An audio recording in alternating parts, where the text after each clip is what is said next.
An illiterate woodcutter, while pounding rice, happened to hear someone recite 8 characters and on the spot awakened, later becoming the Sixth Patriarch of Chan. Those 8 characters are, dwell nowhere, and let the mind arise. The entire Diamond Sutra, just over 5,000 characters, the Chinese have recited it for 1600 years.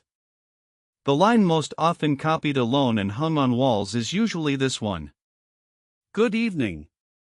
This is Bedside Book Voice. Tonight we're reading the Diamond Sutra. If you are already lying down, that is perfect. This sutra is not a novel with plot twists.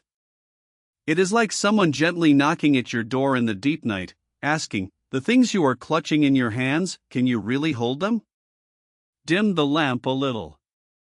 Put the phone farther away. Pull the blanket up. Let me lay out the rules first. Tonight you do not need to memorize any scripture, and you do not need to understand everything. Just follow my voice through the most important layers of this sutra. See how, 1500 years ago, the Buddha and his disciple Subhuti taught people to loosen the heart from obsession. When you are done, you will fall asleep carrying a few lines into your dreams. Fall asleep halfway? That is fine. This sutra is about not dwelling, it will not blame you, and neither will I. The sutra is short, about 5,000 characters, thinner than a magazine, yet the Chinese have recited it for 1600 years and never tired of it. The woodcutter from the opening was a real historical figure later called Huineng. The 8 characters he heard come from the sutra we read tonight. But what is the sutra really saying? Why could 8 characters awaken someone?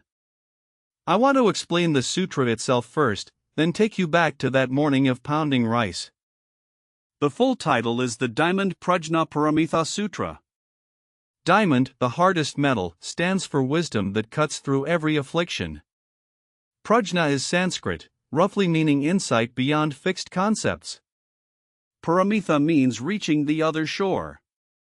Put together, it is a sutra on how penetrating wisdom severs obsession and carries you to liberation. It belongs to the Prajna branch of Mahayana Buddhism, in the same family as the Heart Sutra and the Great Prajna Sutra. The form is unusual. It is not the Buddha speaking alone, it is dialogue.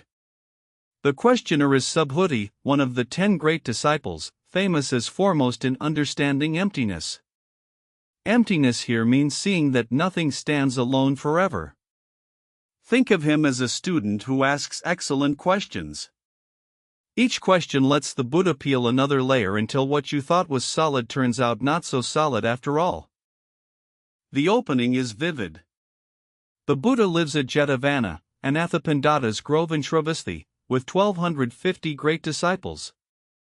One morning it is time to go out for alms. He puts on his robe, takes his bowl, and walks out. Painters have loved this scene, a barefoot old man, empty bowl in hand, moving slowly through forest light. No miracles, no halo, just going to ask for a meal. From this plain beginning the tone is set, the highest teaching never leaves ordinary days. The place itself has a story. Shravasti is in what is now northern India. Anathapindata's grove was bought from a prince by a wealthy man who paved the ground with gold as payment, a story later generations recorded. Details may not be exact, but it shows the sutra grew from human life, from ordinary faith willing to give, not dropped from a cloud. The trees of Prince Jita's garden, the Buddha stayed here many years, many sutras were spoken here. You need not memorize the names tonight.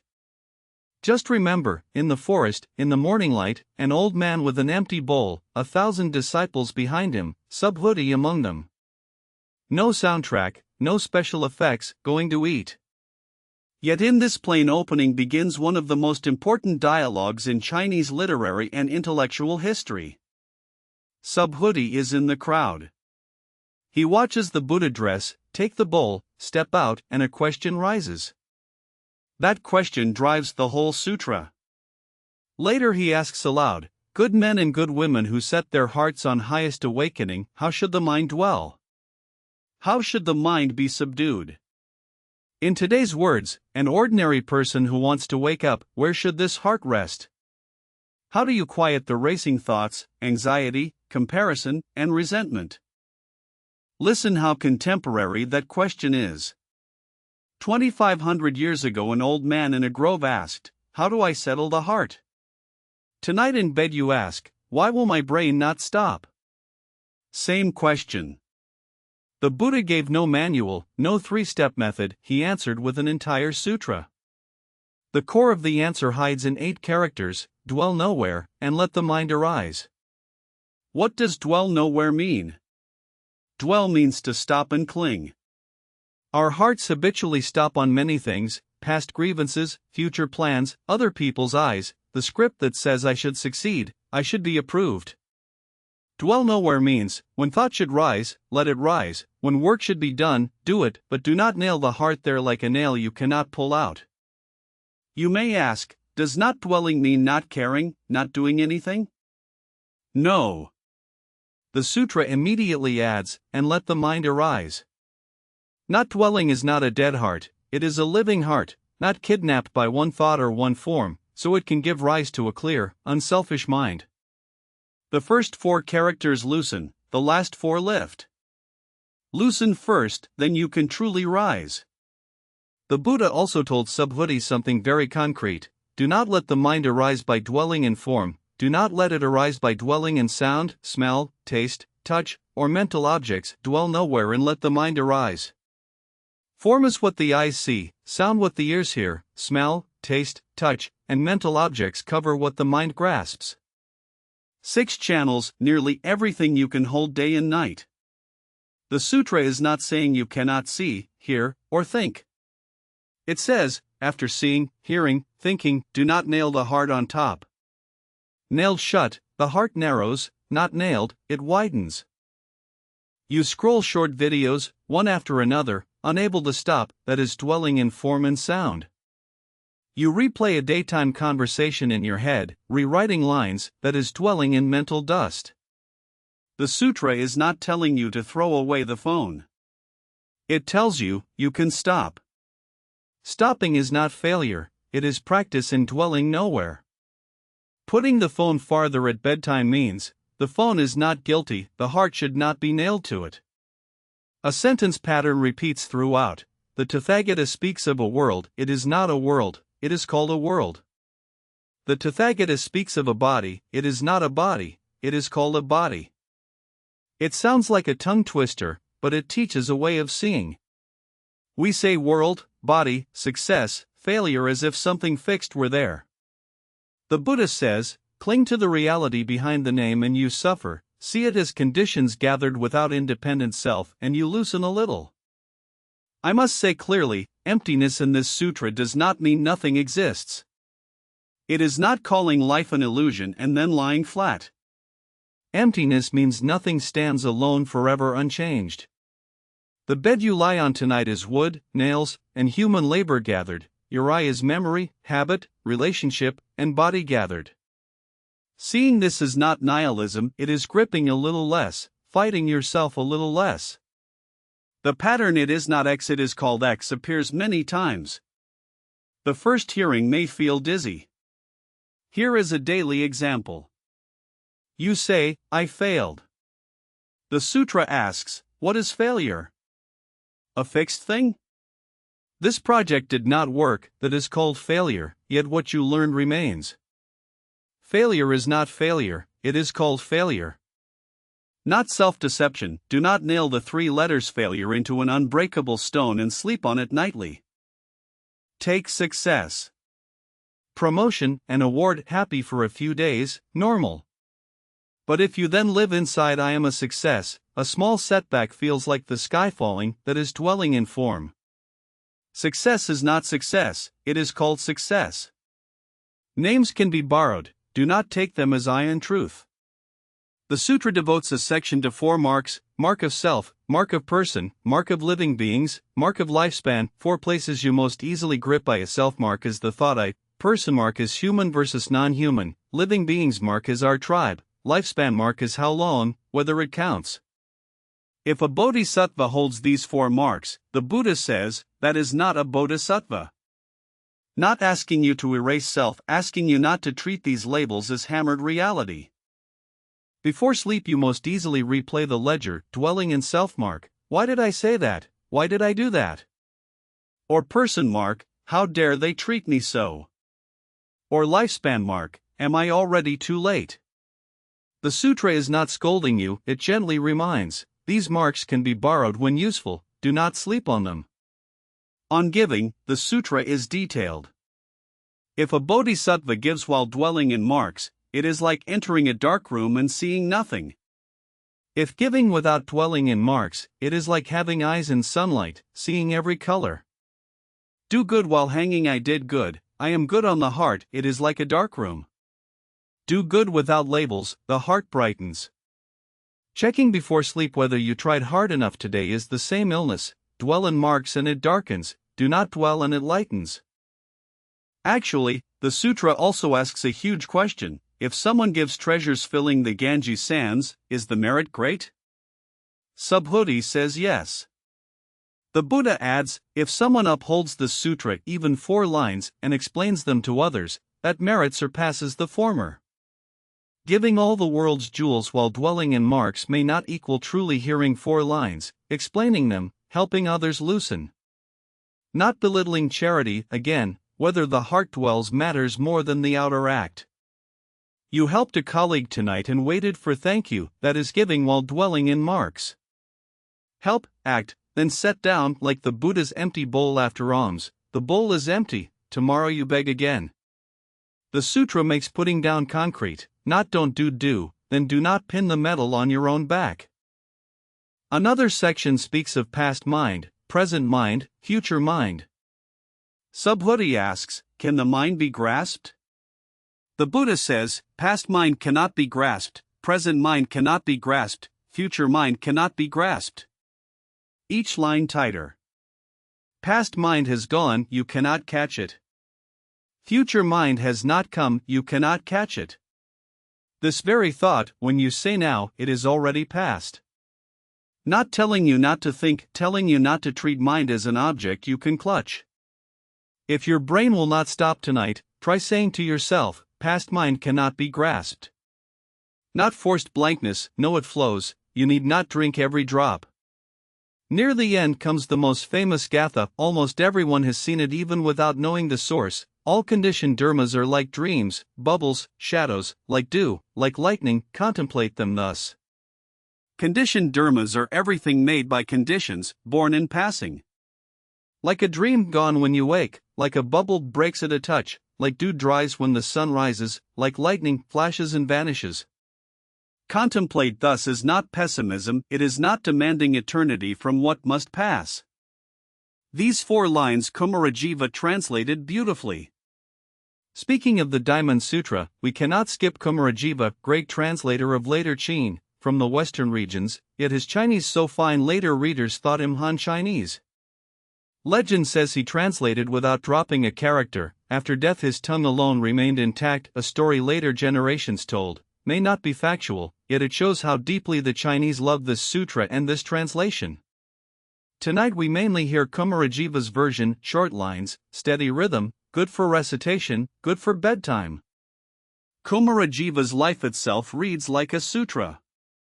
Born to an Indian father and a Kutcha princess, raised in Kutcha and Kashgar, fluent in Sanskrit and Central Asian tongues.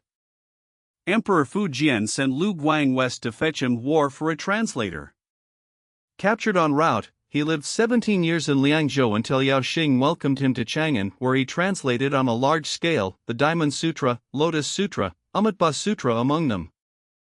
In the thatched translation hall disciples recorded, checked, debated like a modern editorial room.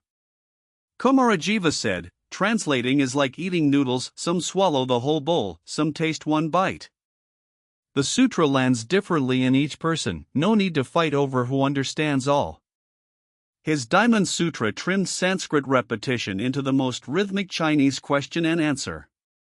For 1,000 years the Chinese still chant his sentences, not another's. He often translated line by line with disciples, faithful, clear, elegant. So the Diamond Sutra reads less like cold law, more like someone talking to you. Again and again the Buddha asks Subhuti, "What do you think?" Then negation, then softly it is called. Peel like an onion, do not rush, layer by layer. At one layer you may suddenly exhale, that is the sutra working. Now back to the woodcutter Huineng. Tang Dynasty, Lingnan, pork cutting and selling firewood. Hearing the Diamond Sutra, at dwell nowhere and let the mind arise, his mind opened. He went to Huangmei to see the fifth patriarch Hongren. Hongren, seeing a man from the south, said, "You southerners have no Buddha nature." Huineng replied, "People have south and north, does Buddha nature have south and north?" Hongren kept him anyway, but set him pounding rice in the back courtyard 8 months, not allowed in the lecture hall. 8 months, pounding, sifting, living in dust and rhythm. The sutra was not in the hall, it was in each stroke of the pestle. One day Hongren asked disciples to write a verse. Shinshio, senior disciple, wrote, "The body is the Bodhi tree, the mind a mirror stand, constantly wipe it, do not let dust gather." Everyone praised it. Shinshio's path is like polishing a mirror, gradual cultivation. Huineng, illiterate, had someone write, "Bodhi is originally no tree, the mirror has no stand, originally nothing at all, where can dust alight?" Hongren passed the robe and bowl at night and sent him fleeing south. Shinshio's path is wiping, Huineng's is seeing there was never dust to cling to. 2 verses, not wrong versus right, 2 temperaments, 2 gates. Yet the Diamond Sutra's course sits closer to Huineng, do not dwell too long on dust, do not dwell too long on wiping either. Histories and the Platform Sutra record this, details differ, but the core is real. A laborer, 1 sutra, 8 characters, changed the course of Chinese Chan. Huineng taught sudden awakening, taught not relying on words, yet words preserved him.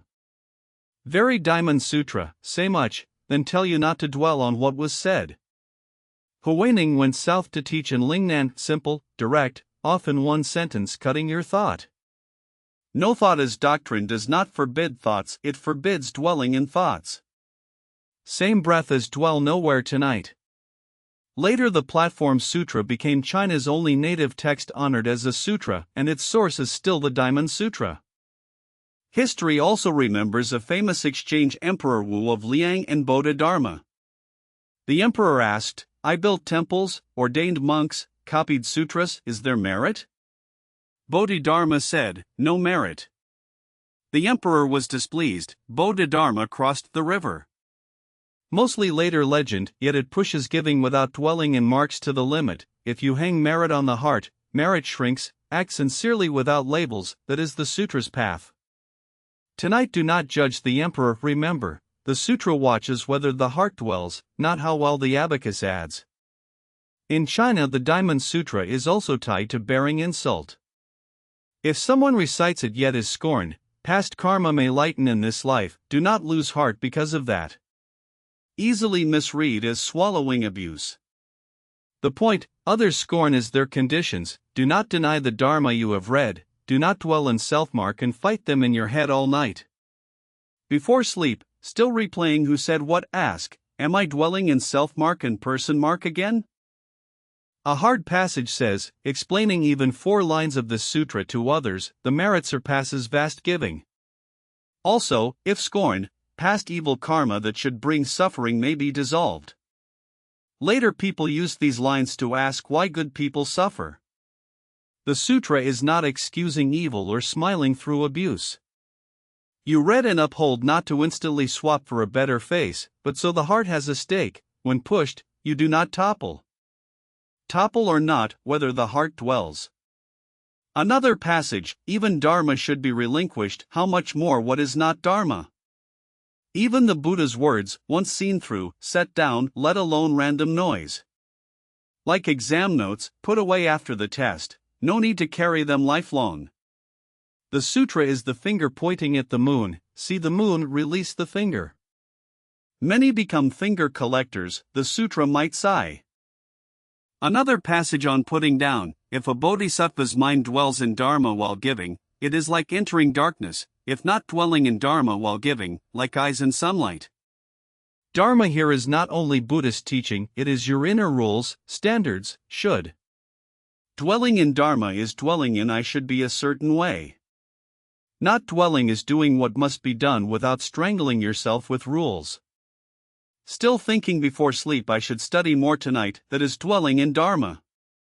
Sleep is also a line the sutra allows. Many comfort themselves with, all forms are illusory. If you see forms as non-form, you see the Tathagata. Every form you see, touch, or think is conditions temporarily gathered, not ultimate reality.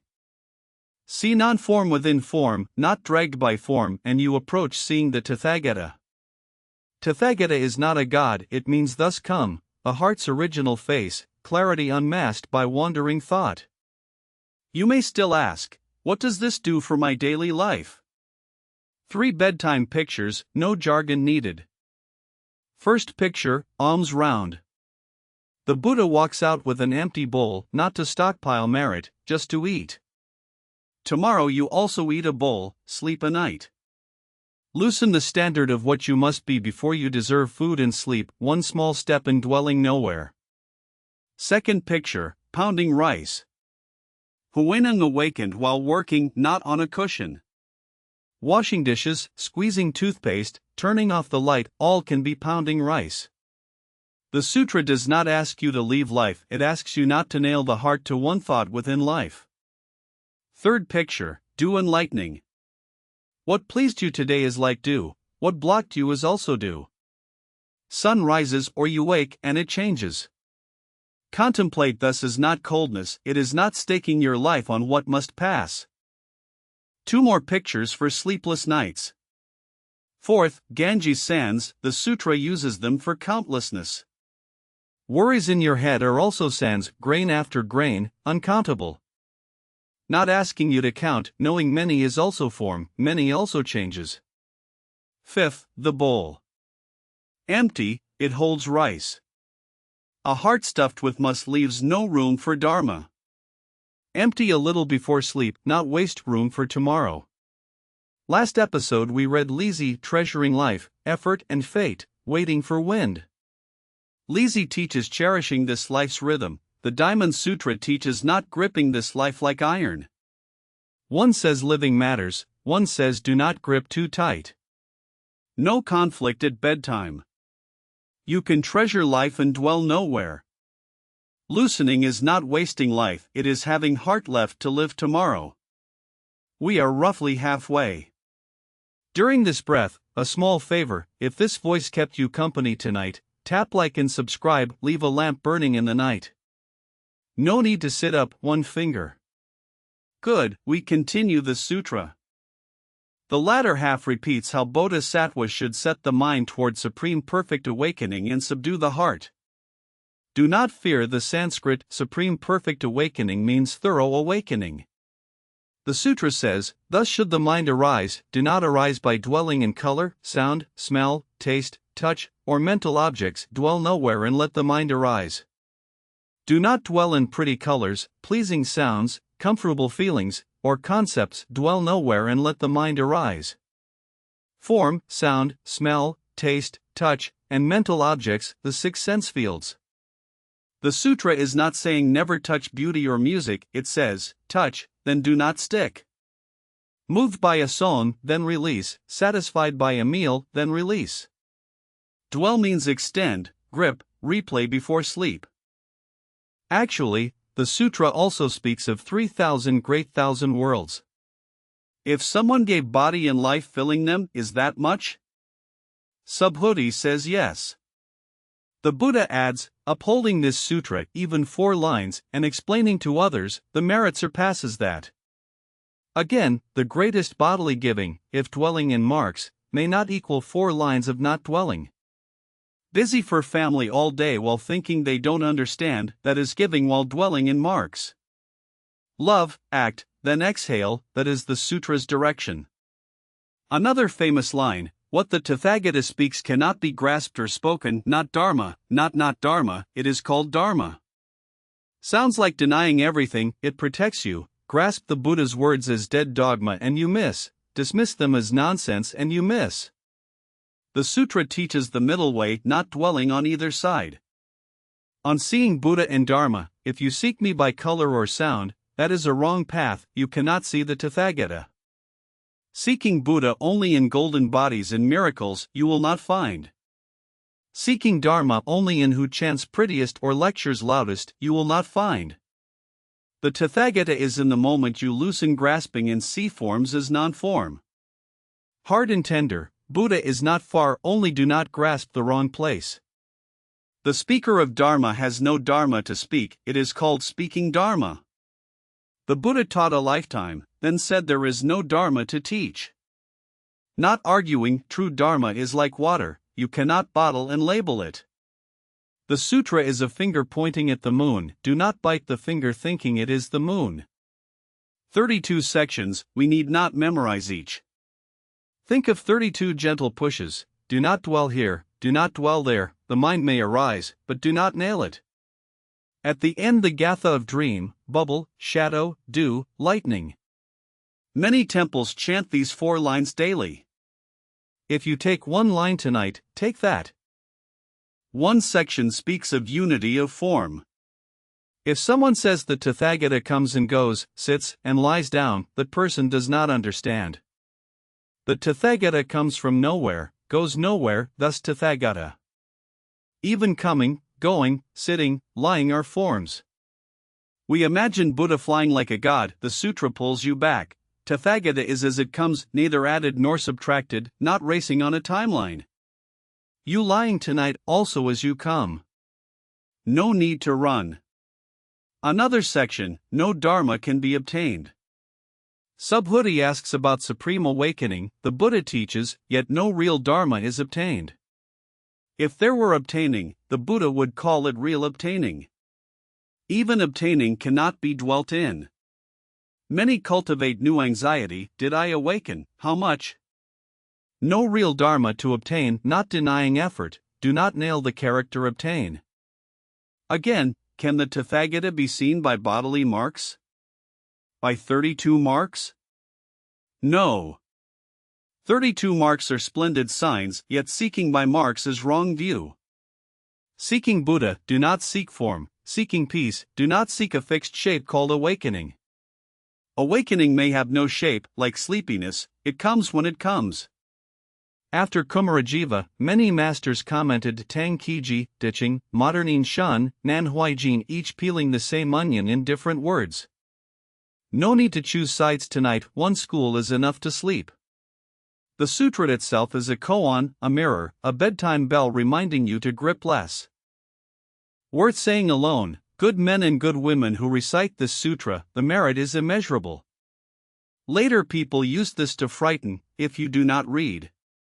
Merit in Prajna texts often means an open heart, fewer afflictions, not bank balance. If reading becomes new anxiety, am I pious enough, meritorious enough, you dwell in marks again. If the sutra heard, it might smile, Subhuti, what do you think? First time hearing the gist, you may ask, if all is emptiness and non-dwelling, why try? The sutra does not forbid effort. It forbids nailing results into a tombstone reading, was I worth it? Work, love, strive, knowing results are due enlightening, be serious in process, do not bury the heart in outcomes. Harder than lying flat, harder than grinding, hard because, act, yet do not dwell. A metaphor close to sleep, the Tathagata speaks of a world, it is not a world, it is called a world. The world in your head tonight, the report due, the unread message, the relationship, all names, all forms, conditions for a moment. Not saying do nothing, no it changes, loosen the compulsion to finish thinking tonight.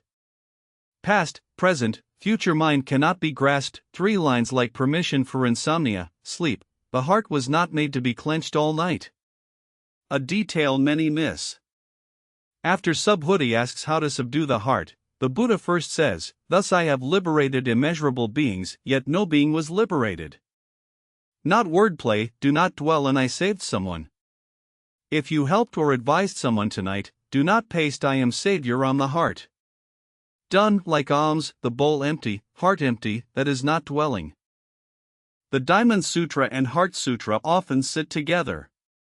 The Heart Sutra is shorter, 200 characters, the Heart of Prajna, the Diamond expands.